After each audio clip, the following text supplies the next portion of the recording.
بسم اللہ الرحمن الرحیم۔ روزہ کی فلسفی۔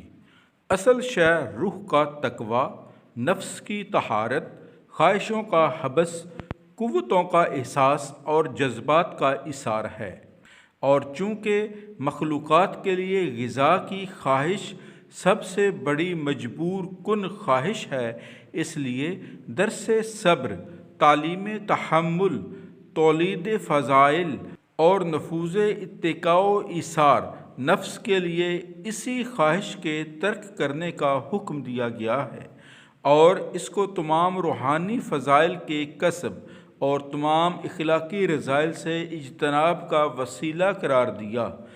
یہی وجہ ہے کہ روزہ کا حکم دینے کے بعد اس کی علت ایک نہایت ہی جامع و مانع اصطلاح شریعت میں واضح کر دی گئی کہ لعلکم تتقون، تاکہ تم برائیوں سے بچو اور پرہیزگار بننے کی صلاحیت پیدا کرو۔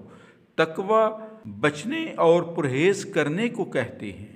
قرآن حکیم کی اصطلاح میں اس سے مقصود تمام برائیوں اور ذلتوں سے بچنا اور پرہیز کرنا ہے۔